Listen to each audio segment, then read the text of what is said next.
Praise the Lord. Hallelujah, hallelujah, hallelujah, hallelujah. మన ప్రభువైన యేసుక్రీస్తు నామములో మీకు అందరికీ వందనాలండి. అందరికీ వందనాలు. దేవునికి స్తోత్రం. మరి ఈ రోజు కొరకు ఏర్పాటు చేయబడినటువంటి ధ్యాన వాక్యాన్ని చదువుకుందాం. దయచేసి మీ పరిశుద్ధ గ్రంథాలు తీసి ఇర్మియా గ్రంథము 32వ అధ్యాయము 19వ వాక్యం. ఇర్మియా 32, 19వ వాక్యాన్ని చదువుకుందాం.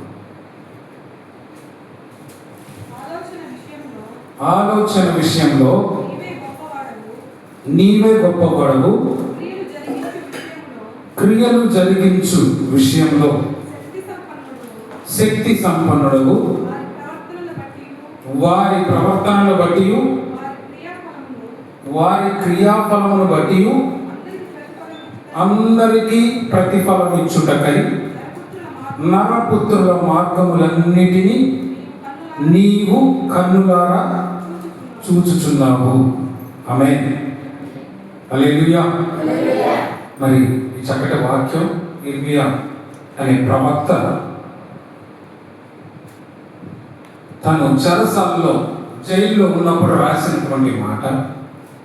ఎవరి గురించి చెప్తున్న మాట ఇదంటే మన పరిశుద్ధుడైన దేవుని గురించి చెప్తున్న మాట. ఆయనకున్న గుణ లక్షణాల గురించి ఈ వాక్యంలో చక్కగా వర్ణించబడింది.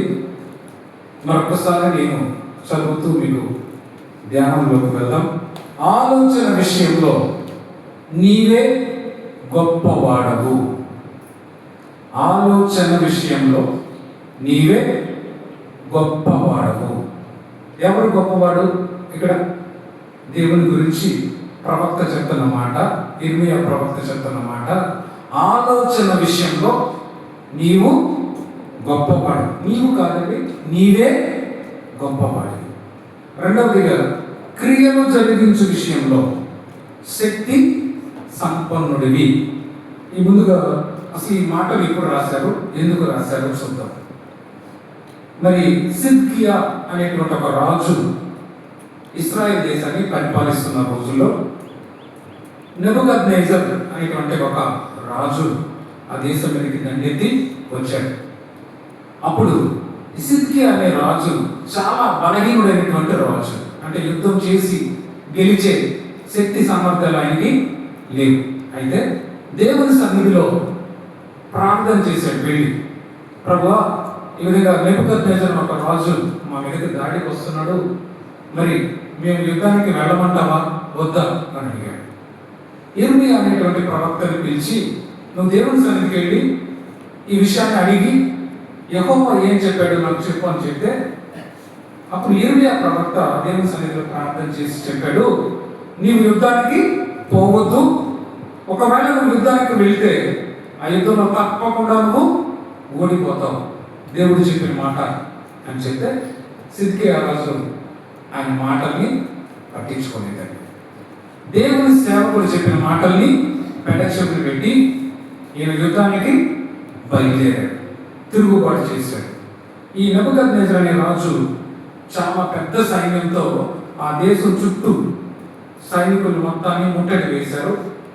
పట్టణం లోపలికి, అంటే యెరూషలేము అనే పట్టణం లోపలికి ఆహార పదార్థాలు వెళ్ళట్లేదు, నీరు వెళ్ళట్లేదు. లోపలంతా కూడా భయంకరమైన కరువుతో నింపబడింది. ప్రజలందరూ కూడా ఆకలితో దప్పికతో అల్లాడిపోతున్నారు. కారణం ఏంటంటే వాళ్ళ దేశం లోపలికి వచ్చే మార్గాలన్నీ ఏం చేశారు? మూసేశారు. లోపలికి ఏమీ వెళ్ళట్లేదు, లోపల నుంచి బయటికి ఏది పోవట్లేదు. ఇలాంటి పరిస్థితుల్లో దేవుడి సేవకుడైనటువంటి ఇర్మియాని ఈ రాజు కోపంతో ఏం చేశాడంటే తీసుకెళ్లి చెరసాలలో పడేశాడు. ఎక్కడ వేశాడండి? చెరసాల, జైల్లో పడేశాడు. అంటే ఈయనకి అనుకూలంగా దేవుడి దగ్గర నుంచి మాట చెప్పలేదని గమనించండి. దేవుడు ఏ మాట చెప్తే సేవకుడు అదే మాటని చెప్పాలి. దేవుడు చెప్పిన మాటని మార్చి సేవకుడు చెప్పడానికి ఎలాంటి అధికారం లేదు. దేవుడి దగ్గరికి వెళ్ళాడు, దేవుడిని అడిగాడు. దేవుడు ఏం చెప్పాడు? యుద్ధానికి వెళ్ళద్దు, వెళితే ఒకవేళ తప్పకుండా ఓడిపోతావు అని చెప్తే ఆయన మాట ఇట్లా పైగా కోపం వేసుకొని నాకు అనుకూలంగా చెప్పకుండా నువ్వు నా రాజ్యంలో ఉండు అని ఇర్మియాని తీసుకెళ్ళి జైల్లో పడేశారు. ఆ జైల్లో ఉన్న ఇర్మియాకి దేవుడు ఒక చక్కటి దర్శనం ఇచ్చాడంట. ఏమని చెప్పాడు తెలుసా? ఇర్మియా, నీ వెళ్ళి నీ ఊర్లో ఒక పొలాన్ని కొను. ఏం చెప్పాడండి? పొలాన్ని కొనమన్నాడు. చూడండి, ఒక సైడు చుట్టూ యుద్ధ వాతావరణం నెలకొని ఉంది. సైనికులంతా కత్తులు, కట్టాలు, గుర్రాలు, రథాలు పెట్టుకొని చుట్టూ కాపలా కాస్తున్నారు. ఇలాంటి పరిస్థితుల్లో పొలం ఎవరైనా కొట్టారు? ఆలోచించండి. ఇది పొలం కొని సంతోషించే సమయమా? కాదు. అందరూ భయంతో ఉన్నారు. వాళ్ళు ఎప్పుడు ఆ గోడ దాటి ఆ ప్రాకారం వెరగొట్టి లోపలికి వచ్చేస్తారేమో, మనల్ని పట్టుకెళ్ళిపోతారేమో అని భయపడుతుంటే దేవుడు ఇర్మియాకి ఒక వ్యక్తి ద్వారా చెప్తున్నాడు. ఆయన చిన్నాన్న కొడుకు అంటే ఆయన తమ్ముడు దగ్గర ఒక మాట చెప్పి పంపించాడు. దేవుడు ఏమనంటే, అనామోతు అనే ఒక ఊరిలో నీ పేరు మీద కొంత పొలాన్ని కొను అని చెప్పాడు. ఎంత ఆశ్చర్యకరమైన విషయం అంటే, పెళ్లి లేదా పొలం కొనడం, ఇల్లు కొనడం, ఇల్లు పెట్టడం ఇవన్నీ శుభకార్యాలు అని మనం చెప్తాం. సంతోషంగా ఉన్నప్పుడు చేసే పనులు. కానీ ఒకవైపు యుద్ధం, ఒకవైపు భయం, ఒకవైపు కరువు, ఒక పక్క ఆకలి, ఇలాంటి పరిస్థితుల్లో వెళ్ళి పొలాన్ని కొనమని చెప్పాడు. ఎందుకు దేవుడు పొలాన్ని కొనమన్నాడు అనే దాని గురించి నేను చివరిలో మీకు చెప్తాను. తర్వాత ఏం జరిగిందంటే, ఆయన జైల్లో ఉండి వాళ్ళ సహోదరుడు అయినటువంటి ఒక వ్యక్తి దగ్గర కొంత పొలాన్ని వెండికి కొన్నాడు. వెండి నుంచి కొన్నాడు. అప్పట్లో పొలం కొనాలంటే కులాకి డబ్బు లేదు. బంగారు, వెండి ఇలాంటి వస్తువులు ఇచ్చి పొలాన్ని కొని వాళ్ళు దాచుకునేవాడు. మరి ఇలాగ ఆయన ఒక పొలాన్ని కొన్నాడు. కొన్న తర్వాత దేవుడు ఆయనకి ప్రత్యక్షమై చెప్తున్న మాట, చెప్పమన్న మాట ఏంటంటే, మీ దేశం మీదకి ఒక భయంకరమైన పరిస్థితి రాబోతుంది. ఏంటా భయంకరమైన పరిస్థితి అంటే, నెబుకద్నెజరు చేతిలో మీరు పట్టబడబోతున్నారు. ఒక దుర్వార్త, ఒక అశుభమైన వార్త వాళ్ళకి దేవుడు తెలియజేస్తున్నాడు. ఎందుకంటే దేవుడు ఇంత అశుభమైన వార్త తెలియజేశాడు? వాళ్ళందరూ దేవుని బిడ్డలే కదా అని మీకు అనుమానం రావచ్చు. దేవుని బిడ్డలు అంటే ఎవరండి? దేవుని చెప్పిన మాట వినే వాళ్ళని దేవుని పిల్లలు అనిపిస్తుంది. నేను ఒకవేళ బాప్తిస్మం తీసుకొని నా పేరు మార్చుకొని నేను ఒక క్రైస్తవుని అని చెప్పుకుంటే సరిపోదు. క్రైస్తవుడిగా ఉండాల్సిన లక్షణాలు కొన్ని మనకు ఉన్నప్పుడు అప్పుడు మనం ఏమవుతాము? దేవుని బిడ్డలు అవుతాం. ఎప్పుడు పడితే వాడు దేవుని బిడ్డ అయిపోవడం. క్రైస్తవుడు అవ్వచ్చు. ఎలా క్రైస్తవుడు అవ్వచ్చు? ఎవడైనా పోయి బాప్తిస్మం తీసుకుంటే వాడు ఏమైపోతాడు? క్రైస్తవుడు అయిపోతాడు. కానీ దేవుని బిడ్డగా మార్చబడాలంటే ఏమో వల్ల మన ప్రవర్తన మార్చబడాలి, మన పద్ధతులు మార్చబడాలి, మనము క్రమంగా జీవించాలి. అప్పుడు మాత్రమే మనం ఏమవుతాము? క్రైస్తవులుగా మార్చాలి, సరే దేవుని బిడ్డలుగా మార్చబడతాం. అయితే వీళ్ళు చేసినటువంటి దురాగతాలన్నీ నేను ప్రతిసారి చెప్తూ ఉంటాను. వీళ్ళు ఇశ్రాయేలు ప్రజలే, కానీ వీళ్ళు చేసినంత దరిద్రమైన పనులు అన్ని జనులు కూడా చేయలేదు. క్రైస్తవులుగా ఉండి మనం చేసినన్ని వ్యసనాలు లేదా భయంకరమైన పనులు పక్కన ఉన్నటువంటి అన్ని కూడా చేయట్లేదండి. మనమంటే మనమని కాదు నా ఉద్దేశం. మన క్రైస్తవుల్లో చాలా మంది భయంకరమైనటువంటి ప్రవర్తన కలిగి ఉన్నారు. భయంకరమైన చెడు అలవాట్లు, భయంకరమైనటువంటి వ్యసనాలు. సరే, చెడు వ్యసనాలు ఉంటే అది వాడికి మాత్రమే సమస్య. ఎవరైనా మందు తాగుతున్నాడు అనుకోండి, ఎవరైనా సిగరెట్ తాగుతున్నాడు అనుకోండి, లేదా ఎవరైనా ఇంకేదో చెడ్డపోతుంది అనుకోండి, అది ఎంతవరకు ఉంటుందండి ఎఫెక్ట్? వాడి వరకు ఉంటుంది, వాడి శరీరం కృషించిపోతుంది, తర్వాత కుటుంబం వరకు ఉంటుంది. కానీ అంతకంటే భయంకరమైనటువంటి దుష్ప్రవర్తన కొంతమందికి ఉంది. ఏంటి ఆ దుష్ప్రవర్తన అంటే, సాటి మనిషిని ప్రేమించలేకపోవడం. ఏంటండి? సాటి మనిషిని ప్రేమించలేకపోవడం. ఎవరైనా ఇబ్బందుల్లో ఉంటే వాళ్ళని ఆదుకోవాల్సింది పోయి ఇంకా వీళ్ళు వాళ్ళ మీద రాళ్ళు వేయడం. మనకంటే తక్కువగా ఉన్న వాళ్ళని, డబ్బులో తక్కువ ఉన్న వాళ్ళని అసహ్యంగా చూడటం, ప్రేమ లేకపోవడం, సమాధానం లేకపోవడం, ఇవన్నీ కూడా భయంకరమైన వ్యసనాలు. అయితే వీటన్నిటిని బట్టి ఇశ్రాయేలు ప్రజలు చేసిన తప్పులను బట్టి దేవుడు వాళ్ళని ఎక్కడికి అప్పగించబోతున్నాడు? బబులోను అనేటువంటి మహా చెరలోకి వాళ్ళని అప్పగించబోతున్న సందర్భంలో చెప్పిన మాటల్లో మరి ఈరోజు మనం దీని ఎందుకు చదువుతున్నాము అని మీకు అనిపించవచ్చు. దేవుడు చెప్తున్న మాట దీంట్లో ఒక అద్భుతమైన నిరీక్షణ మనకు కనిపిస్తుంది. ఏం కనిపిస్తుందండి? నిరీక్షణ. గమనించండి, కొంతమంది పెద్దవాళ్ళు చెప్తారు ఒక మాట, మన జీవితంలో కొన్ని సందర్భాల్లో చెడు జరిగినా అది మన మంచికే. దేనికన్నా? మన మంచికే. ఒకరోజు ఒక సేవకుడు ఒక సువార్త స్వస్థత కూటానికి వెళ్తున్నాడు. బస్ స్టాండ్లో వెయిట్ చేస్తున్నాడంట. బస్సు వచ్చింది. ఆ బస్సు ఎక్కి ఆయన అక్కడికి వెళ్ళాలి, మీటింగ్కి వెళ్ళాలి. బస్సు వచ్చే లోపల జనాలంతా తోసుకొని విపరీతంగా ఎక్కారు. ఈయన ఎక్కబోయే టైంలో ఏం చేశారంటే నెట్టేశారు.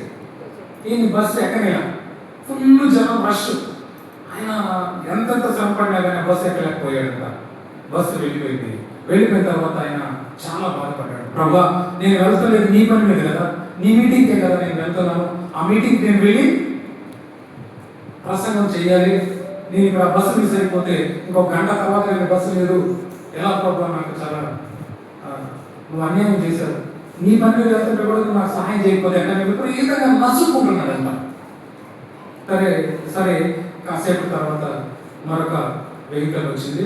ఆ వెహికల్లో ఆయన బయలుదేరి వెళితే ఒక అరగంట తర్వాత వెళ్ళి చూస్తే ఈయన ముందు వెళ్ళిపోయిన బస్సు ఒక పొలంలోకి వెళ్ళి రోడ్డు మీద నుంచి టైర్ జారిపోయి తిరగబడిపోయిందంట. ఆ బస్సులో వాళ్ళు చాలా మంది గాయాలతో అరుస్తూ విపరీతమైనటువంటి యాక్సిడెంట్, భయంకరమైన యాక్సిడెంట్ జరిగి అక్కడ పడి ఏడుస్తున్న సందర్భాన్ని చూసి అప్పుడు అనుకున్నాడంట ఆయన, ప్రభు నన్ను ఈ బస్సులోకి ఎందుకు ఎక్కించలేదో నాకు ఇప్పుడు అర్థమైంది. గమనించండి, ముందు తిట్టుకున్నాడు ఆయన ఏమని, ఈ బస్సులో నాకు చోటు లేకుండా చేశాడే దేవుడు అని. కానీ అది ఆయన మంచికి లేదా ఆయన మేలు కోసమే దేవుడు నిర్ణయించబడింది. కాబట్టి గమనించండి, ప్రతి చెడులో ఒక నిరీక్షణ ఉండాలి. ఈ వాక్యాన్ని మనం 4 భాగాలుగా మనం ధ్యానం చేద్దాం. ముందు వాక్యం ఏంటంటే, ఆలోచన విషయంలో నీవే గొప్పవాడివి. ఆలోచన విషయంలో నీవే గొప్పవాడు. ఎవరండి ఆలోచన విషయంలో గొప్పవాడు? మన ప్రభు అయిన యేసుక్రీస్తు. కీర్తనలు 32వ అధ్యాయము 8వ వాక్యం ఒకసారి చూద్దాం. కీర్తనలు 32వ అధ్యాయము 8వ వాక్యం.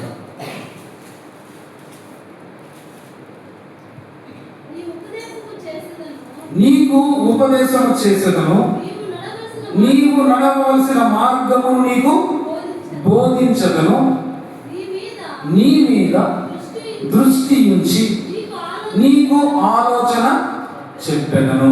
ఆమేన్. హల్లెలూయా చెప్దామా? హల్లెలూయా, హల్లెలూయా. ఆలోచన ఎవరు చెప్తారంట మనకు? ఎవరు చెప్పాలి?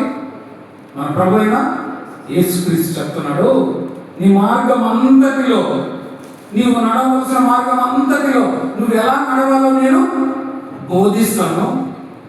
నీ మీద దృష్టి పెట్టి నీ మీద నా చూపు నిలిపి నీకు ఆలోచన చెప్పేదను. ఆమేన్. మనం జీవితంలో కొన్ని నిర్ణయాలు తీసుకునేటప్పుడు మన స్నేహితులను అడుగుతాం, అయ్యా నేను పలానా పొలాన్ని కొనబోతున్నాను, లేదా నేను ఒక వ్యాపారాన్ని ప్రారంభించబోతున్నాను, ఒక చక్కటి బిజినెస్ పెట్టబోతున్నాను, ఎలా కొంచెం సలహాలు ఇవ్వండి, కొంచెం ఆలోచన చెప్పండి అని మనం అడుగుతుంటాం. మన స్నేహితులు, మన బంధువులు కూడా మనకు కొన్ని ఆలోచనలు చెప్తారు. ఇదిగో ఈ బిజినెస్ పెట్టుకో బాగుంటుంది, లేదా ఈ పొలం కొను బాగుంటుంది, ఇంత రేటు కొను, అంత రేటు కొను, చాలా సలహాలు, చాలా ఆలోచనలు మనకు చెప్తారండి. అయితే దేవుడు చెప్తున్నాడు, ఆల్రెడీ మనకు దేవుడు ఒక చక్కటి మాట ఇచ్చేశాడు. ఏమని? నీ మీద దృష్టి నుంచి నీకు ఆలోచన చెప్పెదను. ఆమేన్. మనము మనుషుల ఆలోచన ఒకవేళ వింటే చెడిపోయే అవకాశం ఉందండి.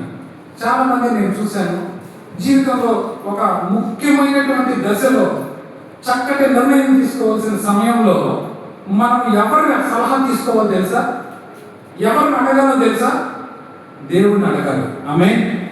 హల్లెలూయా. ఎందుకంటే ఆయన ఆలోచన విషయంలో ఈ లోకంలో ఉండే వాళ్ళందరికంటే గొప్పవాడు. చక్కటి ఆలోచన నీకు చెప్తాను. నేనేం చేయాలి ప్రభువా అని ప్రభువుని అడిగినప్పుడు ఒక చక్కటి ఆలోచన నీకు చెప్తాను. నీ స్నేహితులు కానీ, నీ బంధువులు కానీ అడిగితే కోర్స్ వాళ్ళు నీకు మంచి సలహా ఇవ్వచ్చు, కానీ వాళ్ళందరికంటే భవిష్యత్తును చూసిన దేవుడు, నీకు తర్వాత ఏం జరుగుతుందో తెలిసిన దేవుడు, నీ భవిష్యత్తు ముందే చూసిన దేవుడు నీకు చక్కటి సలహాని ఇస్తాడు. మరి దేవుని ఆలోచనలు చాలా గొప్పవండి, ఆయన ప్రణాళిక చాలా గొప్పది. కీర్తనలు 40వ అధ్యాయము 5వ వాక్యంలో గమనించండి, ఆయన తలంపులు ఎలాంటివంటే కీర్తనలు 40వ అధ్యాయము 5వ మాట, యెహోవా నా దేవా నీవు మా యెడల జరిగించిన ఆశ్చర్య క్రియలను, మా యెడల నీకున్న తలంపులు బహు విస్తారములు. ఆమేన్. చాలా మా యెడల నీకున్న తలంపులు బహు విస్తారములు. దేవుడికి మన పట్ల కలిగిన ఆలోచన ఏంటంటే ఒకట, రెండా, మూడా కాదు, బహు విస్తారం. అంటే నీ జీవితం గురించి, నీ భవిష్యత్తు గురించి దేవుడికి ఉండే ఆలోచనలు బహు విస్తారములు. ఒకవేళ వాటిని వివరించి చెప్పాలనుకుంటే అవేంటంట లెక్కకు మించినవై ఉన్నారు. అంటే దేవుడికి ఎన్ని ఆలోచనలు ఉన్నాయి నీ పట్ల అని అడిగితే 10 ఆలోచనలు ఉన్నాయని చెప్పలేము, 20 ఆలోచనలు ఉన్నాయని చెప్పలేము. ఎన్ని ఆలోచనలు ఉన్నాయంట? లెక్కకు మించిన ఆలోచనలు ఉన్నాయంట. అలాగే ఇంకొక చక్కటి మాట కూడా చదువుదాం. కీర్తనలు 139 17వ వాక్యం దావీదు మహారాజు ఏమంటున్నాడు చూడండి. కీర్తనలు 139 17. దేవా నీ తలంపులు నాకెంతో ప్రియమైనవి, వాటి మొత్తం ఎంత గొప్పదో వాటిని లెక్కించడం అనుకుంటున్నా అవి ఇసుక కంటేను లెక్కకు ఎక్కువై ఉన్నది. గమనించండి, మీ పట్ల ఎవరికి ఆలోచనలు ఉంటాయి చెప్పండి. ఇప్పుడు నన్ను గురించి ఎవరు ఆలోచిస్తారు? మా అమ్మ, మా నాన్న ఆలోచిస్తారు. తర్వాత ఒకవేళ నేను పెద్దవాడిని అయిన తర్వాత పెళ్లి చేసుకుంటే నా భార్య, నా పిల్లలు ఆలోచిస్తారు. లేదా నా బంధువులు, నా మిత్రులు, నా సహోదరులు నా గురించి ఆలోచిస్తారు. కానీ వీళ్ళ ఆలోచనలు ఎలా ఉంటాయో మనం చెప్పలేం. కానీ దేవుడికి మన పట్ల ఉండే ఆలోచనలంట ఎంతో ప్రియమైనవి. అవి ఎన్ని ఉన్నాయంట? ఇసుక రేణువులు ఎన్ని ఉన్నాయో అన్ని ఉన్నాయంట. ఆమేన్. అంటే ఏం లేదండి, ఎంత ఎందుకు చెప్తున్నానంటే నిరంతరం దేవుడు మన పట్ల కొన్ని ఆలోచనలని కలిగి ఉన్నాడు. ఏంటి ఆలోచనలు?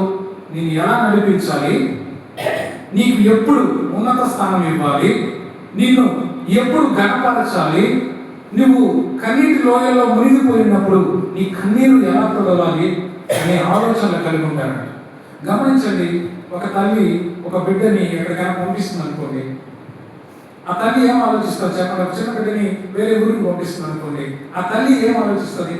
నా బిడ్డ వేరే ఊరికి వెళ్తున్నాడు, ఇప్పుడు కరెక్ట్గా వెళ్తాడో లేదో, దారి కనుక్కుంటాడో లేదో, అక్కడెక్కడ దారి తప్పిపోతాడేమో, అయ్యో నా బిడ్డ ప్రమాదాలు పడతాడేమో, ఆ టైంకి అన్నం తింటాడో లేదో, ఇది ఆలోచిస్తామో లేదా? తల్లి కంటే తండ్రి కంటే మన గురించి అధికంగా ఆలోచించేది ఎవరంటే మన ప్రభువైన యేసు. ఆమేన్. హల్లెలూయా. తల్లి నిన్ను మర్చిపోవచ్చు, తల్లి తన చంటి బిడ్డను మర్చిపోవచ్చు, తండ్రి తన బాధ్యతను మర్చిపోయి ప్రవర్తించవచ్చు, కానీ మన ప్రభువైన దేవుడు ఏ రోజు మనల్ని విడిచిపెట్టేవాడు కాడు. అందుకే ఎప్పుడు చెప్తా ఉంటాం, నేను నిన్ను మరుగను, నేను నిన్ను విడువను, నేను నిన్ను ఎడబాయను, చూడు నా చేతుల మీద నిన్ను చెక్కుకొని ఉన్నాను. అయితే దేవునికి ఉన్న ఆలోచనలు ఎలాంటివి అంటే ఆయన ఆలోచనలు మన ఆలోచనల వంటివి కాదు. చూద్దాం అన్నమాట. యెషయా రాసిన గ్రంథం 55వ అధ్యాయము 8వ వాక్యం. యెషయా రాసిన గ్రంథం 55:8. నా తలంపులు మీ తలంపులు వంటివి కావు. చాలా దేవుని ఆలోచనలు, దేవుని తలంపులు ఎలాంటివంట? మనం ఆలోచించినట్టు దేవుడు ఆలోచించడు. మనం ఏమనుకుంటామంటే మనం చూసింది ఇది మంచిది అని మనం అనుకుంటాం, లేదా ఇది చెడ్డది అని మనం అనుకుంటాం. కానీ దేవుడు ఏమనుకుంటాడు తెలుసా? ఆయన ఆలోచనలు మన ఆలోచనలు లాంటివి కాదు. అది నీకు మేలైతే దేవుడు నీ జీవితంలో దాన్ని అనుమతిస్తాడు. అది నీకు మేలు కాదు అనుకుంటే దేవుడు ఖచ్చితంగా దాన్ని దూరంగా తీసేస్తాడు. ఆమేన్, హల్లెలూయా.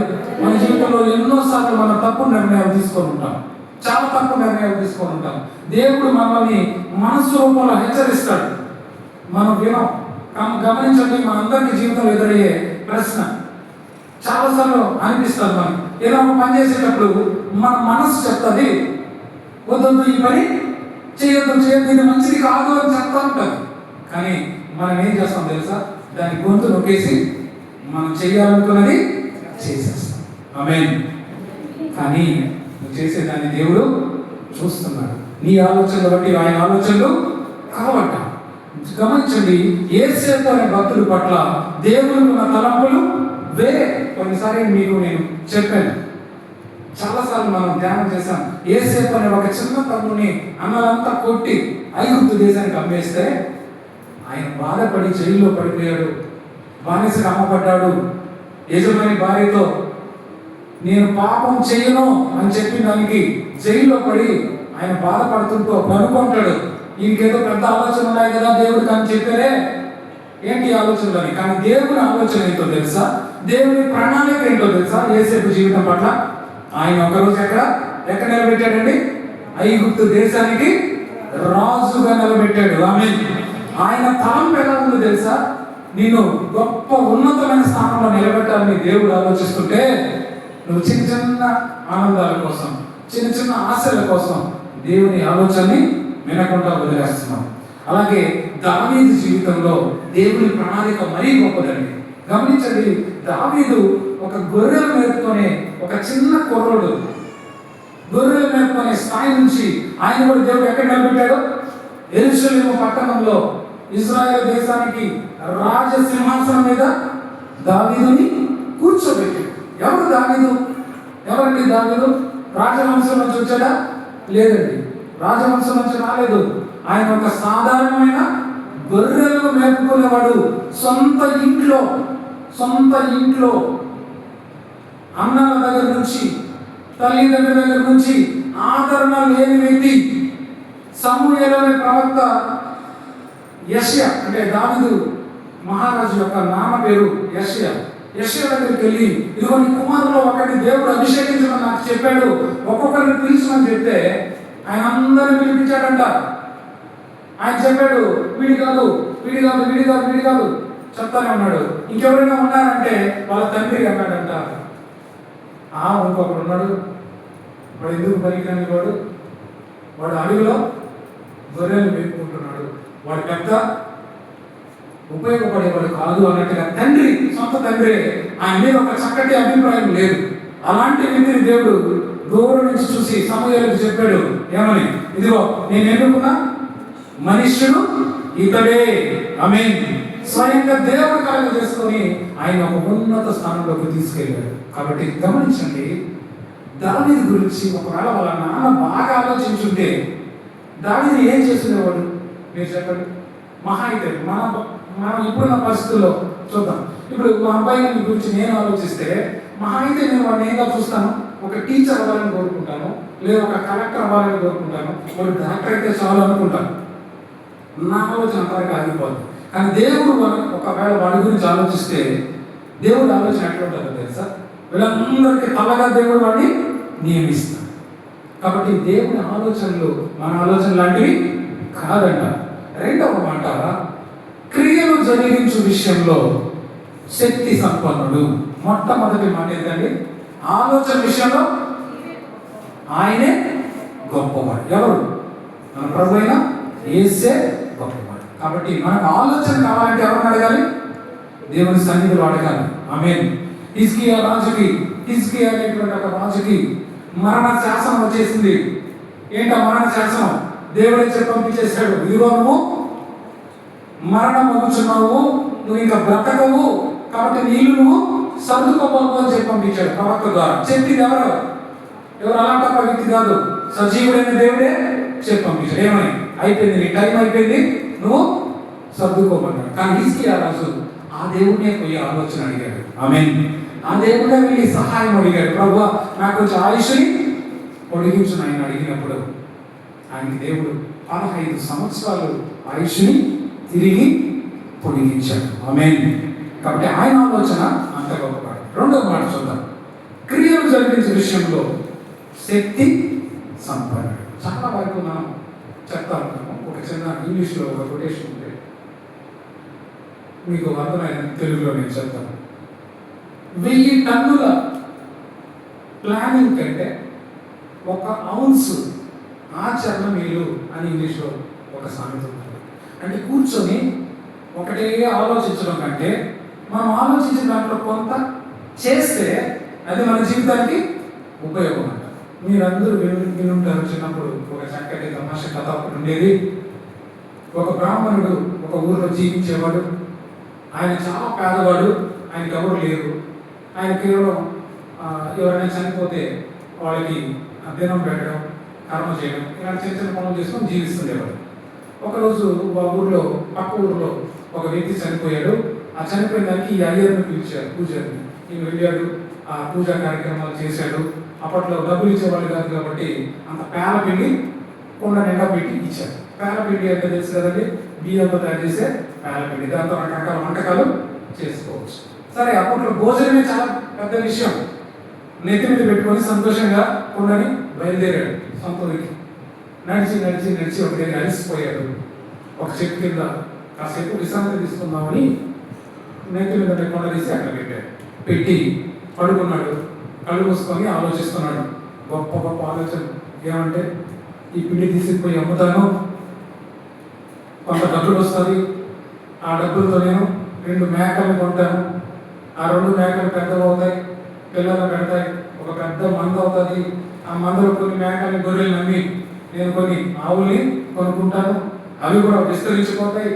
ఇవన్నింటి ద్వారా వచ్చిన పాలు, పెరుగు, నెయ్యి, వెన్న ఇవన్నీ అమ్మి బాగా డబ్బులు సంపాదిస్తాను.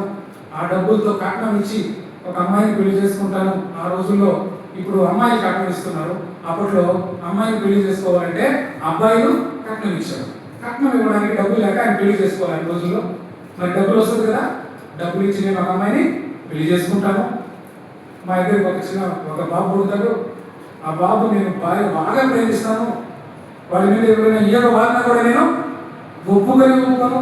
ఒకవేళ నా భార్య గారు వాడిని కానీ కొడితే, వాళ్ళ అమ్మగారు వాళ్ళ అమ్మాయినా సరే వాడిని కొడితే ఒక్క తను తప్పానని చెప్పి కావుని విసిరాడు.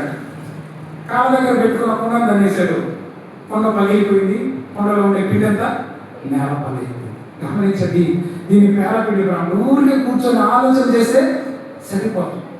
ఈ పిండి అమ్మాలి, అమ్మినంత డబ్బులు రావాలి, ఆ డబ్బులు ఏదైతే చేయాలి. ఊరికే చేయకుండా పండుకొని ఆలోచిస్తే సరిపోదు. మన దేవుడు అలాంటి వాడు కాదు. పేలపిండి బ్రాహ్మణుడు లాంటి వాడు కాదు. క్రియలు చేయడంలో, నీ జీవితంలో అద్భుత కార్యాలు చేయడంలో ఆయన శక్తి సంపన్నుడు అంట. 71వ కీర్తన 19వ మాట ఒకసారి చదువుతాం. 71వ కీర్తన 19వ మాట. దేవా నీ నీతి చదువు. గొప్ప కార్యములు చేసిన దేవా, నీతో సాటి అయిన వాడు ఎవడు? దావీదు రాజు ప్రశ్నిస్తున్నమాట. ఏమని చెప్పామంటే, 2వ మాట చెప్తారా? ఏదైనా కార్యం చేయడంలో దేవుడు ఎవరంట? శక్తి సంపన్నుడు. దావీదు రాజు చెప్తున్న మాట ఇది. ఏమని చెప్పాడు? గొప్ప కార్యములు చేయడంలో నీకు సాటి అయిన వాడు ఎవడు? 71వ కీర్తన 18వ వాక్యంలో ఒక మాట అంటాడు, ఆయన ఆశ్చర్య కార్యములు చేయవాడు.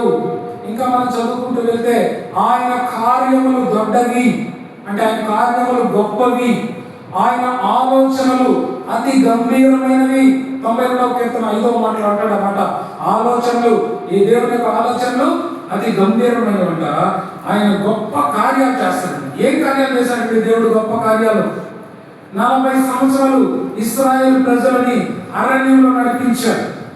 ఎర్ర సముద్రాన్ని కేవలం తన మాట ద్వారా 2 పాయలుగా చీల్చి దేవుడు తన ప్రజల్ని నడిపించాడు. ఎరుకో అనే పట్టణం యొక్క ప్రాకారాలని కేవలం హల్లెలూయా అనే స్తుతి నాదాలతో కూల్చిన దేవుడు. గొప్ప కార్యాలు ఎరుపైన పట్టణాన్ని జయించలేక సైన్యము విసిగిపోయిన సందర్భంలో దేవుడు చెప్పిన మాట, దాని చుట్టూ 7 సార్లు తిరిగి కేకలు వేయమని చెప్పాడు.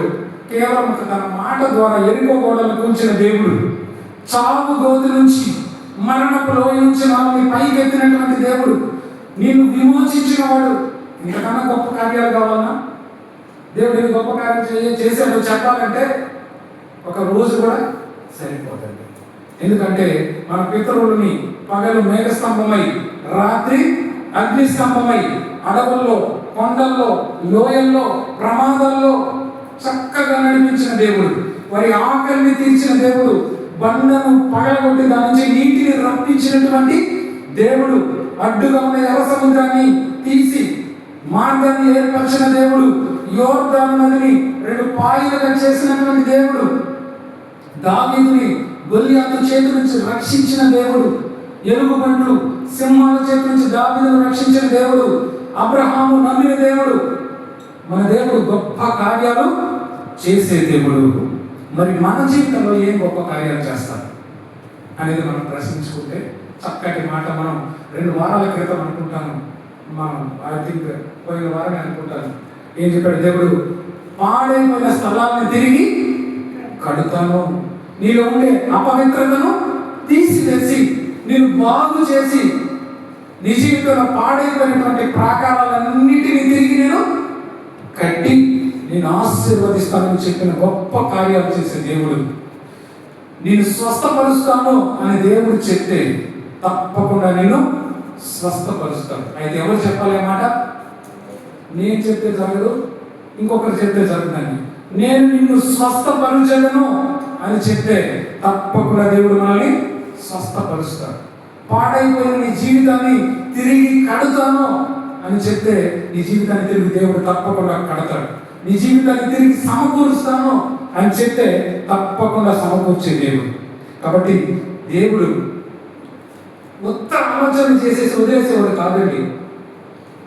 చేసిన ఆలోచనని ఏంగా మారుస్తాడంట? క్రియల రూపంలోకి, కార్యముల రూపంలోకి మారుస్తాడు. చాలా మంది మీరు వినుంటారు, పల్లెటూరులో, మన పల్లెటూరులో మేము చిన్నప్పుడు, మీరు కూడా మీకు అందరికి బాగా తెలుసు, పగటి వేషగాళ్ళు అని చెప్పి వచ్చేవాడు. కంటిన్యూస్గా గ్యాప్ లేకుండా మాట్లాడేవాడు, చాలా తమాషగా మాట్లాడేవాడు. పగటి వేషగాళ్ళు మీరు వినుంటారు. గుమ్మడికాయంత బంగారు కుక్క నాకిందని నిన్నే దగ్గరలో పారేశాను, మమ్మీ బామ్మ దృష్టి తీసుకెళ్ళాడు. ఇలాంటి బడాయి మాటలు చెప్తా ఉండేవాడు. ఇక్కడ బడాయి మాటలు చెప్పేవాడు కాదు మన దేవుడు. ఊరికే మాటలు చెప్పేసి వదిలిపెట్టేవాడు కాదు. ఆయన మాట ఇస్తే, ఆయన మాట మాత్రం సెలవిస్తే మన జీవితం ఏం జరుగుతుంది? అద్భుతమైన కార్యం జరుగుతుంది. ఈ అద్భుత కార్యాన్ని ఎవరైతే మీ జీవితంలో అనుభవించుంటారో వారికి ఇప్పుడు నేను చెప్పే మాట అర్థమై ఉంటుంది. ఆమేన్. మీకు అందరికీ సాక్ష్యం ఉంది, గమనించండి. మనందరి జీవితాల్లో సాక్ష్యం ఉంది. అద్భుత కార్యాలు చేసిన దేవుడు, అవన్నీ మనము తలపోసుకుంటూ ముందుకెళ్ళాలి. 3వ మాటగా దేవుడు అంట ప్రతి విషయాన్ని కన్నులారా చూస్తున్నాడంట. ఏం చేస్తున్నాడంట దేవుడు? ప్రతి విషయాన్ని కన్నులారా చూస్తున్నాడు. ఇప్పుడు మనం చదివిన వాక్యంలో చివరి మాట చూస్తే, నరపుత్రుల మార్గములన్నింటినీ నీవు కన్నులారా చూచుచున్నావు. ఆమేన్. 2వ దినవృత్తాంతాల గ్రంథం 16వ అధ్యాయము 9వ మాట. చక్కటి మాట ఉంది చూడండి. 2వ దినవృత్తాంతాలు 16:9.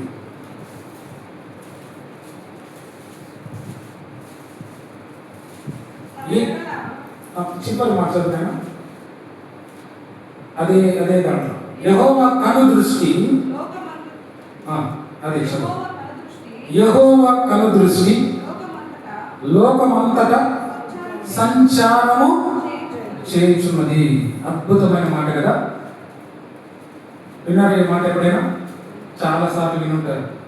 దేవుడి దృష్టి లోకమంతా సంచారం చేస్తుంది. దేవుడు తన కళ్ళతో లోకమంతటిని చూస్తున్నాడంట. ఒక్కరిని చూసి ఇంకొకరు చూడకుండా. చిన్న మీకు అర్థమయ్యేదానికి చిన్న ఎగ్జాంపుల్ చెప్తాను. సూర్యుడు ఉన్నాడు కదండి. సూర్యుడు ఈ దేశంలో కనిపిస్తున్నాడా? అమెరికాలో కనిపిస్తాడా? కనిపిస్తాడు. ఇంకో దేశంలో కనిపిస్తాడా?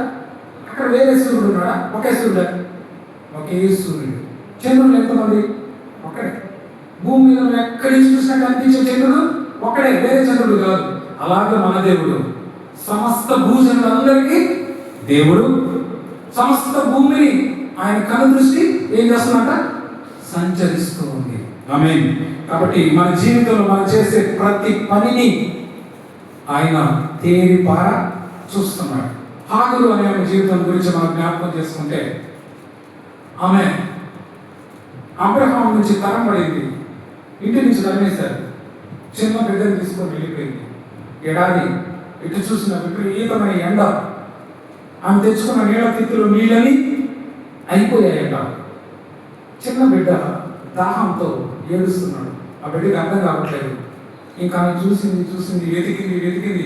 ఎడారి అంటే నేను ఎప్పుడు చూసుండకపోవచ్చు. కొన్ని కిలోమీటర్ల దూరం వరకు మనకేం కనిపించదండి, ఇసుకే ఉంటారు. చుక్క నీళ్లు దొరకవు. పైన చూస్తే కాల్చేసే ఎండ, నాలుక పిడుచుకట్టుకు పోతూ ఉంటుంది. నీళ్లు దొరకకపోతే అక్కడే చనిపోతాం, చావు ఖాయం. అలాంటి పరిస్థితుల్లో ఆ బిడ్డను చూసింది. ఇంకా ఈ బిడ్డ చావుని నేను చూడలేను, ఇంకా నా బిడ్డ చచ్చిపోతున్నాడు దాహంతో, వాడి చావుని నేను చూడలేను, అవలే కదని ఆ బిడ్డని ఒక పొద దగ్గర పడేసి దూరంగా వెళ్ళి ఏడ్చుకుంటూ కూర్చుంది. భయంకరమైన ఎడారి, సహారా ఎడారి అని పిలుస్తాం. ఆఫ్రికా దేశంలో ఉంది ఇప్పటికీ. ఆ ఎడారి ఎంత భయంకరమైన ఎడారి అంటే విపరీతమైనటువంటి టెంపరేచర్ ఉంటే ఎడారి. ఆ ఎడారిలో నిర్జనమైన ప్రాంతం, ఒక్కరు కూడా మనిషి లేరు. ఎవ్వరు ఆమె బాధని చూడలేదు. కానీ ఆమె కన్నీటిని ఒకరు చూశారు. ఆమేన్. ఎవరు చూసింది? యేసయ్య ఆమె కన్నీటిని చూశాడు. ఆకాశంలో దేవదత్త ప్రత్యక్షమై, ఇదిగో నువ్వు నీకు కొంత దూరంలో వెళ్ళి ఇసుకను లోడు, అక్కడి నుంచి నీళ్ళు వస్తాయని చెప్పింది. ఆమేన్. ఆమె వెళ్ళి లోడినప్పుడు జీవ జలపు గూటలు ఆ ఎడారిలో నుంచి పుట్టాయంట. ఆమేన్. ఎడారి ఏంటంటే ఎడారిలో నీళ్లు పుట్టడం ఏంటి? అద్భుతమైన దేవుడు. ఇది చదివినప్పుడు నేను చిన్నప్పటి నుంచి కూడా ఎడారిలో నీళ్ళు ఎక్కడ పుట్టాయి, అసలు ఎక్కడ పుట్టడం కదా అని నాకు చాలా అనుమానంగా ఉండేది. ఈ మధ్యకాలంలో దేవుడు ఒక వాగ్దానం ఉందండి. ఎడారిలో నదులను ప్రవహింపచేసేదను. ఏమని చెప్పాడు? ఎడారిలో నదులను ప్రవహింపచేశాడు. ఈ మధ్య కరెక్ట్గా ఒక 8 నెలలు లేదా సంవత్సరం క్రితం Saudi Arabia, Oman, Qatar, Kuwait, Dubai, ఈ దేశాలంతా ఎడారి. ఎడారిలో ఏమైందో తెలీదు, విపరీతమైన వర్షాలు పడి ఒక పెద్ద నది ఏర్పడింది. మీరు కావాలంటే యూట్యూబ్లో ఉంది, కొట్టి చూడండి. ఎడారిలో ఇంతవరకు ఎడారిలో నీళ్ళే దొరకని ఎడారిలో ఏం పారింది? నది పారింది. నది పారింది. నేను చెప్పేది కాకమ్మ కథ కాదు, కట్టు కథ కాదు, నెట్లో ఉంది చూడండి. దేవుడు చెప్పింది అది అసాధ్యం నేనే అనుకున్నాను. ఎడారిలో నీళ్ళు ఎక్కడ పడతాయి? నీళ్ళు పడితే పోతాయి, ఇంకిపోతాయి కదా అనుకున్నాను. కానీ ఎడారిలో నదులు పారాయి. ఆమేన్. ఆ నదులన్నీ అరేబియా సముద్రంలో వెళ్ళి కలిసాయి. ఎలా పారాయి, ఎందుకు పారాయో నాకు తెలియదు, సైంటిస్టులు కూడా తెలియదు. ప్రకృతి వైపరీత్యం అని చెప్పాడు. అయితే దేవుడు చెప్పి ఎప్పుడో చెప్పాడు, 4,000 సంవత్సరాల క్రితమే చెప్పాడు. ఎడారులలో సెలయేరులను, నదులను ప్రవహింప చేస్తాను అని చెప్పాడు. మరి చెప్పినట్టే ఈరోజు మనం చూసాం మన కళ్ళతో. నేను చెప్పింది కాదు, మీరు కావాలంటే ఇంటర్నెట్లో వెతికి చూడండి. కాబట్టి ఆయన ఒక్కడే మహాశ్చర్య కార్యాలు చేసేవాడు. ఊరికి ఆలోచన చేసి వదిలిపెట్టేవాడు కాదు. ఆయన చేసే పని కూడా ఎలా ఉంటుంది? చాలా ఆశ్చర్యకరమైన క్రియలు చేస్తాడంట. మరి గమనించండి, కీర్తనలు 136:4. 136వ కీర్తన 4వ మాట. ఆయన ఒక్కడే మహాశ్చర్య కార్యములు చేయువాడు. అంటే మిగతా చాలా మంది ఉన్నారు కదా లోకంలో, వాళ్ళందరూ కూడా మహాశ్చర్య కార్యాలు చేస్తారంటే చేయడు. ఆశ్చర్యకార్యాలు చేయగలిగిన దేవుడు ఆయన ఒక్కడే. మరి చూడండి, గమనించండి, మరి మన జీవితంలో మనం చేసే ప్రతి పనిని దేవుడు కన్నులారా చూస్తున్నాడంట. సరే, చూస్తే ఏంటి? ఏం చూస్తున్నాడు దేవుడు నీ జీవితంలో అంటే, నువ్వు చేసే ప్రతి ప్రార్థన దేవుడు చూస్తున్నాడు. నువ్వు కార్చే ప్రతి కన్నీటిని దేవుడు చూస్తున్నాడు. నువ్వు అనుకుంటున్నావేమో నేను ప్రార్థన చేస్తున్నాను, కన్నీరు కారుస్తున్నాను, నన్ను ఎవ్వరూ చూడట్లేదు, నన్ను ఎవరు పట్టించుకోవట్లేదు అనుకుంటున్నావేమో. నీవు చేసే ప్రతి ప్రార్థన ఆయన చూస్తున్నాడు. నీవు కార్చే ప్రతి కన్నీటి బొట్టుని ఆయన చూస్తున్నాడు. దేవుని పట్ల నీకు కలిగిన నమ్మకాన్ని ఆయన చూస్తున్నాడు. నీ జీవితంలో ఉన్న కష్టాలన్నిటినీ ఆయన చూస్తున్నాడు. నీవు దేవుని పట్ల చూపించిన విధేయతను కూడా ఆయన చూస్తున్నాడు. ఇంకొక మాట, మంచి మాట గుర్తుపెట్టుకో, ఇవి మాత్రమే కాదు దేవుడు చేస్తున్నది, చూస్తున్నది. ఇంకా ఏం చూస్తున్నాడు తెలుసా? నువ్వు రహస్యంగా చేస్తున్న ప్రతి పనిని దేవుడు చూస్తున్నాడు. ఆమేన్. నీవు పక్కన వాడికి తెలియదు అనుకుంటున్నావేమో, ప్రతి ఒక్క విషయాన్ని దేవుడు చూస్తున్నాడు. నువ్వు చేసే ప్రతి పాపం, నువ్వు చెప్పే ప్రతి అబద్ధం, నువ్వు చేసే ప్రతి స్వార్థపూరితమైన పని, నువ్వు చేసే ప్రతి దుష్క్రియ దేవుడు చూస్తున్నాడు. చేసే మంచి పనులు చూస్తున్నాడు, నువ్వు చేసే చెడ్డ పనులు కూడా చూస్తున్నాడు. అన్ని జీవ గ్రంథంలో రాస్తున్నాడు. ఆమేన్. అందుకే ఒక బైబిల్లో చక్కటి మాట ఉంది, యెహోవా ఈరే. చెప్పండి, యెహోవా ఈరే అంటే అర్థం ఏంటంటే యెహోవా చూచుకొను, యెహోవా చూచును, యెహోవా చూచును. అబ్రహాము తన కొడుకుని బలిమని దేవుడు పిలిచినప్పుడు ఇస్సాకుని తీసుకొని వెళ్ళాడు. బలికి సిద్ధం చేసి బలించే సమయంలో దేవుడు ఆగమన్నాడు. ఆయన కొడుకు అడిగాడు, బలికి రాళ్ళు ఉన్నాయి, కట్టెలు ఉన్నాయి, కత్తి ఉంది, బలించడానికి బలి ఇవ్వడానికి గొర్రె ఎక్కడ నాన్న అని అడిగాడు. బలి ఇవ్వడానికి పొట్టేలు ఎక్కడ నాన్న అంటే అప్పుడు అబ్రహాము చెప్పిన మాటే యెహోవా ఈరే. బలి పసంది దేవుడే చూసి పెడతాడు. నమ్మకం ఎంత గొప్పదో చూడండి. కత్తి ఎత్తిన వెంటనే దేవుడు చూపించాడు. నిజంగా పక్కనే ఉన్న పొట్టేల్ని ఇస్సాకు ప్లేస్లో బలి ఇవ్వడానికి దేవుడు చూపించాడు. కాబట్టి దేవుడు చూసేది చెప్పలేని మాట చెప్పుకోవాలి, ముగిద్దాం. చూస్తున్నాడు కదా మరి దేవుడు, చూస్తున్నాడా? దేవుడు నువ్వు చేసే ప్రతి పనిని చూస్తున్నాడని చెప్పాను కదా. వారి క్రియలను బట్టి, 4వ మాట, వారి క్రియలను బట్టి ప్రతిఫలము ఇచ్చును. ఆమేన్. హల్లెలూయా, హల్లెలూయా. ఆయన చూచుచున్న దేవుడు యెహోవా ఈరే. నీ జీవితంలో ప్రతి విషయాన్ని చూసిన దేవుడు. చూసి గమ్మన ఉండేవాడు కాదు, చూసేసి గమ్మన వెళ్ళిపోయాడు కాదు, సినిమా చూసిన తర్వాత మన పాటికి మనం సర్దుకొని వెళ్ళినట్టు కాదు. ప్రతి పనికి ఆయన ఒకరోజు ఏమిస్తాడు? ప్రతిఫలం ఇస్తాడు. ఆమేన్. ప్రకటన గ్రంథం 2వ అధ్యాయం 23వ వాక్యం చివరి మాట. ప్రకటన 2వ అధ్యాయము 23వ మాట. దాని తర్వాత చదవమ్మా. వాని క్రియల చొప్పున ప్రతిఫలము ఇచ్చదను. మీలో ప్రతి వానికి, కొంతమందికి అలా దేవుడు ఎవరికట? ప్రతి వానికి వాడి క్రియల చొప్పున ఏమిస్తాడంట? ప్రతిఫలం ఇస్తాడు. నీ విశ్వాస జీవితానికి దేవుడు ఈరోజు ప్రతిఫలం ఇవ్వబోతున్నాడు. ఇంతకాలము దేవుని పట్ల నువ్వు విశ్వాసంగా ఉన్నావా? ఇదిగో దేవుడు నీ విశ్వాస జీవితాన్ని చూశాడు. నీకు ఈరోజు విశ్వాస జీవితానికి ఆయన ప్రతిఫలం ఇవ్వబోతున్నాడు. నీ ప్రార్థనలకు దేవుడు ప్రతిఫలం ఇవ్వబోతున్నాడు. నీవు జీవించిన పరిశుద్ధ జీవితానికి దేవుడు ప్రతిఫలం ఇవ్వబోతున్నాడు. నీవు దేవుని పట్ల చూపించిన విధేయతకు, వినయాన్ని పట్ల దేవుడు నీకు ప్రతిఫలం ఇవ్వబోతున్నాడు. నీవు చేసిన ప్రతి త్యాగానికి దేవుడు ప్రతిఫలం ఇవ్వబోతున్నాడు. నువ్వు ఓర్చుకున్న ప్రతి సందర్భంలో నీకు దేవుడు ప్రతిఫలం ఇవ్వబోతున్నాడు. ఆమేన్. నువ్వు చేసే ప్రార్థనకి ఏంటి సమాధానం అలాగే అనుకోవద్దు. ఒకరోజు దేవుడు నీకు ప్రతిఫలం ఇవ్వబోతున్నాడు. గమనించండి, ఒక వ్యక్తికి ఏదైనా మనం ఇవ్వాలంటే ఊరికే జోబు నుంచి తీసి ఇచ్చేస్తామా? ఇవ్వం కదా. ఎలా ఇస్తామండి? ఆ వ్యక్తి ముందు పరిశీలిస్తాం. ఇప్పుడు ఏం పని చేశాడో చూస్తాం, ఎంత పని చేశాడో చూస్తాం. వీటన్నిటిని లెక్క కట్టి చివరి వాడికి ఏమి ఇస్తాం? మనం ఏమి ఇవ్వాలనుకున్నాం అది ఇస్తాం. దేవుడు కూడా అంతే. నీ మంచి పనులన్నీ దేవుడు చూస్తున్నాడు. నీ ప్రార్థన దేవుడు వింటున్నాడు. నువ్వు కాచిన ప్రతి కన్నీటి బొట్టి ఆయన చూస్తున్నాడు. అన్నిటిని రాసి పెడుతున్నాడు. ఇది నేను ఊరికే చెప్పిన మాట కాదు, పరిశుద్ధ గ్రంథంలో ఉంది. దేవుని యొక్క జీవ గ్రంథంలో ప్రతి ఒక్కటి రాయబడతాడంట. దేవుడు తీర్పులో మనం వెళ్ళినప్పుడు ఆకాశంలో చూపిస్తాడు మొత్తం. మనం చేసిన మంచి పనులు, మనం చేసిన చెడ్డ పనులు క్యాన్సల్ కొట్టి తక్కిళ్ళు నువ్వు కిందకు పోతావో పైకి పోతావో తేల్చేస్తాడు. కాబట్టి ఎవరి క్రియలకు బట్టి వాడికి ప్రతిఫలం ఇస్తాడు. ఇవి మాత్రమే కాదండి, మనం చేసిన ప్రతి తప్పుకి మనం శిక్షని లేదా దేవుడిచ్చే ప్రతిఫలాన్ని అనుభవించక తప్పదు. ఆమేన్. అనుకుంటున్నామేమో, నేను యేసుక్రీస్తు రక్తంలో రక్షించబడ్డాను, నేను యేసుక్రీస్తు రక్తంలో పరిశుద్ధపరచబడ్డానని. దానికి ముందు చేసిన పాపాలన్నింటినీ క్షమించబడ్డాయి, అనుమానమే లేదు. కానీ తర్వాత చేసిన పనులు ఏమీ కాదు కదా.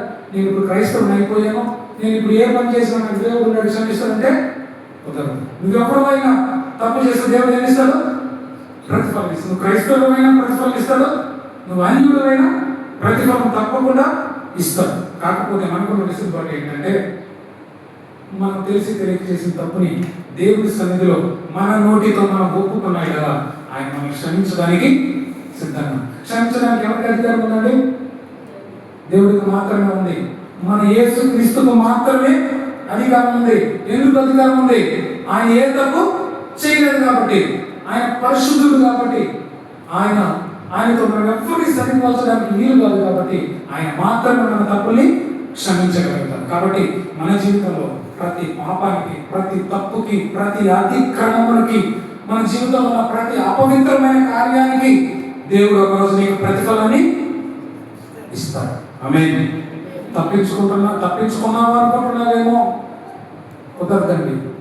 ఏదో ఒక రోజు నువ్వు దేవుడి యొక్క తీర్పుకి లోనవుతావు. నీ ప్రార్థన ఏ రోజు వృధా కాదు, నువ్వు చేసిన ప్రార్థన ఏ రోజు వృధా కాదు, నువ్వు కార్చిన ఏ కన్నీరు వృధా కాదు, నువ్వు చేసిన ప్రతి సేవా పరిచర్య దేవుని జీవగ్రంథంలో రాయబడింది.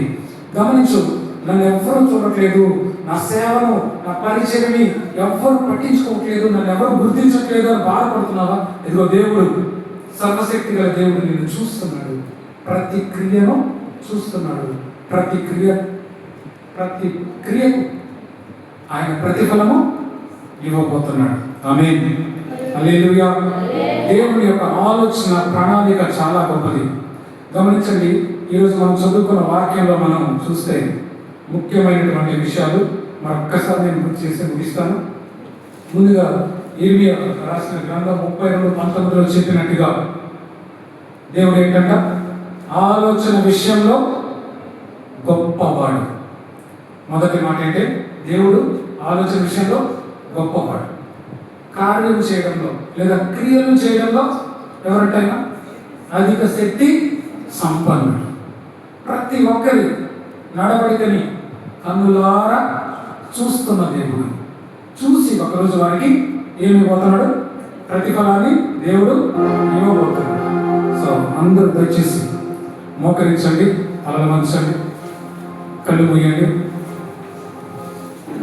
కొన్ని నిమిషాలు దేవుని దైవ ధ్యానం.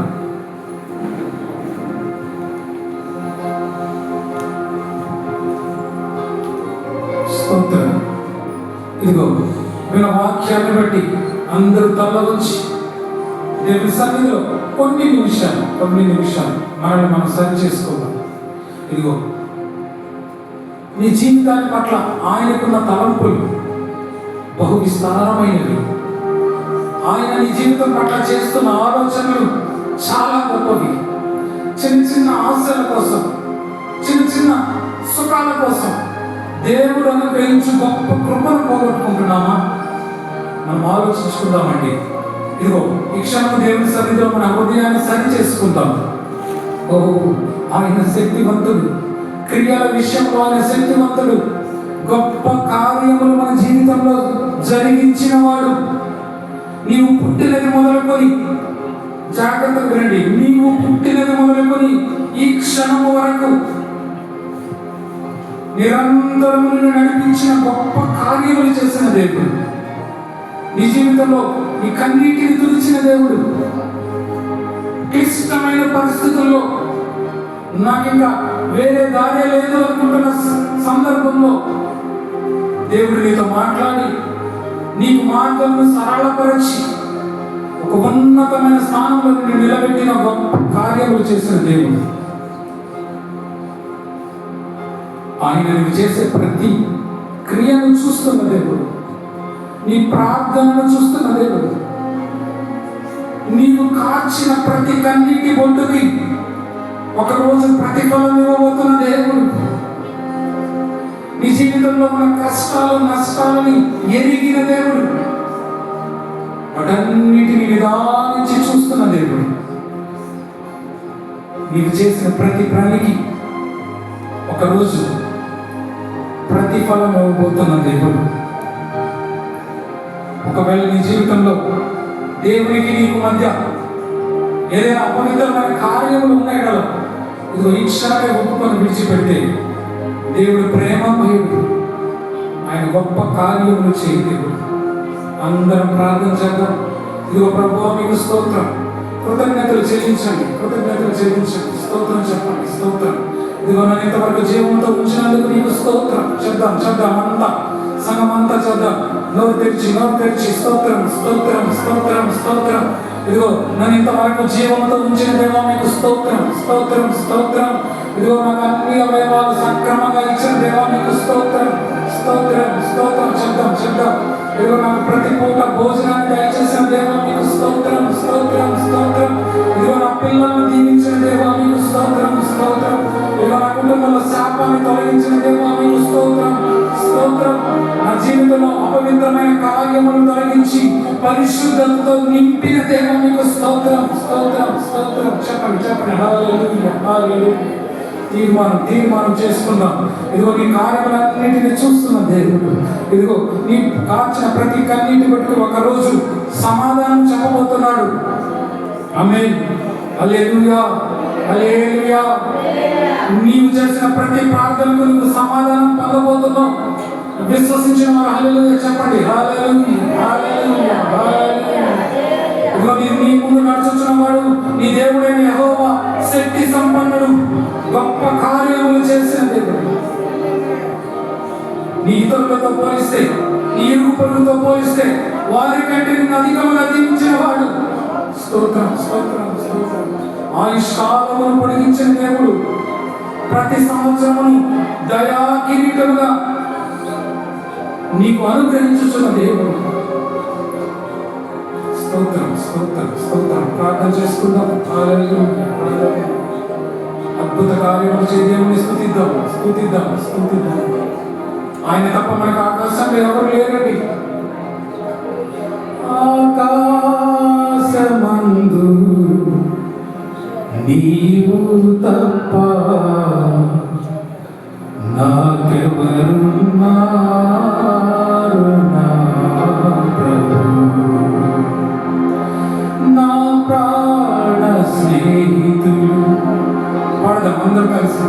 నా ప్రాణ స్నేహితులు నన్ను చూచి దూరాన నిలిచేరు నా ప్రభు. చద్దాం అందరివి. నా ప్రాణ స్నేహితులు నన్ను చూచి దూరాన నిలిచేరు నా ప్రభు. నీ వైపు నా మనసు తిప్పిన వెంటనే శత్రువుల చేతి నుండి విడిపించినావు,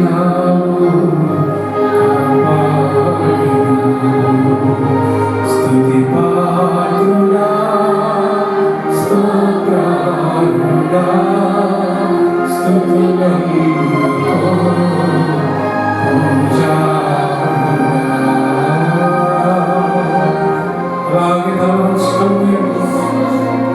స్తోత్రం ప్రార్థన చేసుకుందాం. చిన్న ప్రార్థన చేసుకుందాం. పరిశుద్ధుడైన దేవా మీకు స్తోత్రం. పరమ తండ్రి మీకు స్తోత్రం. ఇదిగో ఆలోచనలో మీరు గొప్పవాడివి, క్రియలు జరిగించే విషయంలో శక్తి సంపన్నుడివి నాయన. మీకు స్తోత్రం స్తోత్రం స్తోత్రం. ఇదిగో మా నడవడికను అనుక్షణము గమనించుతున్న దేవా మీకు స్తోత్రం స్తోత్రం స్తోత్రం స్తోత్రం. ఇదిగో మా క్రియలను బట్టి మాకు ప్రతిఫలం ఇవ్వడానికి నిశ్చయించుకొని ఉన్న దేవా మీకు స్తోత్రం స్తోత్రం. ఇదిగో సకాలంలో మాకు సమాధానం ఇవ్వండి. మా జీవితంలో లోటుగా ఉన్నటువంటి అనేక కోణాలను ముట్టి శాపాన్ని రోగాన్ని తొలగించి స్వస్థతను దయచేసి ఆశీర్వాదానికి కర్త మీరే కదా నా తండ్రి. మమ్మల్ని ఆశీర్వదించు. వాళ్ళు నడిపించు. నజరేయుడు నా గొప్ప దేవుడైన యేసుక్రీస్తు పరిశుద్ధ నామంలో అడిగి వేడుకుంటున్నాను తండ్రి. ఆమేన్. హల్లెలూయా, హల్లెలూయా, హల్లెలూయా. అందరూ దయచేసి కూర్చున్నామండి. మన సేవకులు కొన్ని నిమిషాలు మాట్లాడిన తర్వాత ఒక చిన్న పాట పాడి కానుకలు సమర్పించినాక కూటాన్ని సేవకులు ప్రార్థనతో ముగిస్తారు.